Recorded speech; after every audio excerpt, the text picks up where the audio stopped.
So, part of our math lesson today is to practice what we worked on yesterday in some of those math videos that I created for you. This page is page 256, torn out of that stapled math packet that I sent in your big envelope. You are welcome to try this on your own if you haven't already first, and then check in with me. I'm going to go through the answers for this one right now.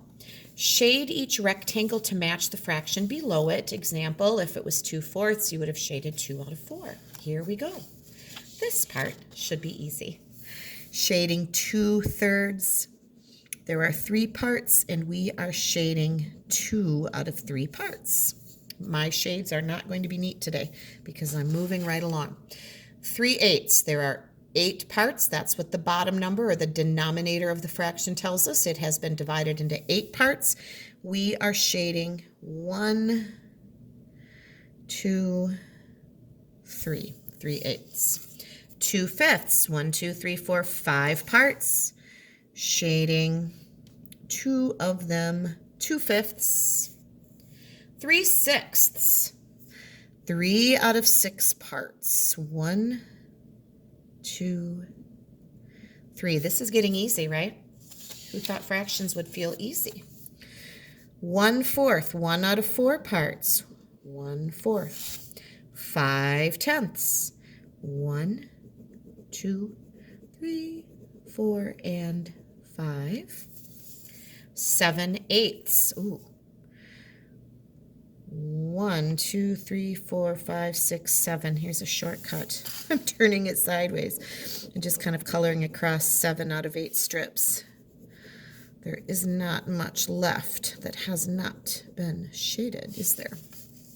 If we had longer, I would take my time and make those gorgeous for you. 5/9. 1, 2, 3, 4, 5. And if you want to fill those in better, you can, but we went across 5. And there are 1, 2, 3, 4 left unshaded. 5/9 shaded, 4/9 unshaded. Now, list the fractions above that are greater than 1/2. Here's where our new learning came in. Can you look at these and tell me which ones are more than 1/2? How about 2 out of 3? Yes, indeed. 2/3 are greater or more than 1/2. How about 3/8? No, because 4/8 would be half. 3/8 would be less than half.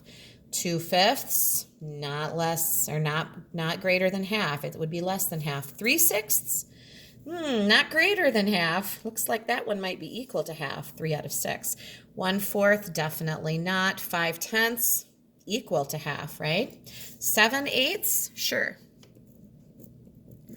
7/8 is greater. And 5 out of 9.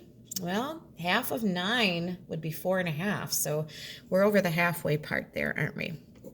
So those are the 3 fractions from above that are greater than half. Now, the fractions that are equal, as we were going through, you heard me mention those.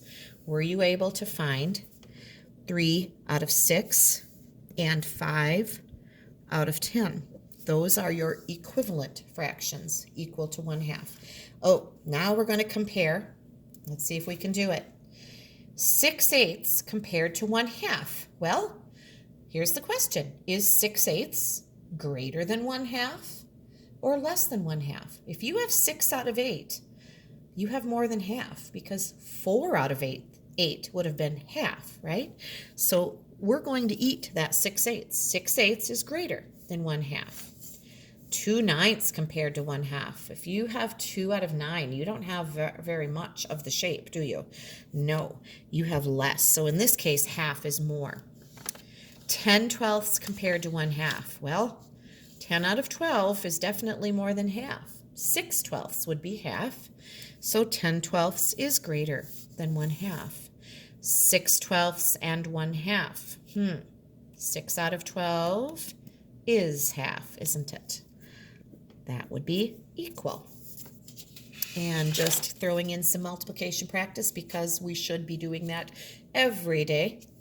7 times 8 is 56. 8 times something is 24. How many 8s make 24? The answer would be 3. Oh, 54 is 6 times something. This is a harder one. This is a harder one. Did you know that our classmate Logan here, he finally reached 100 on his time test, and this was the bugger that was holding him up. 6 times 9. He's going to hear this. He might chuckle. But congrats to Logan for getting 100 right in 5 minutes on his multiplication test. He's been working hard. This was the problem that he had to remember. I think he's got it now. And 9 times 8 is 72. So there you go, the answers on that. If you're having trouble understanding it, let me know. Talk to somebody at home. But make sure this should be getting feel pretty basic now. Nice job.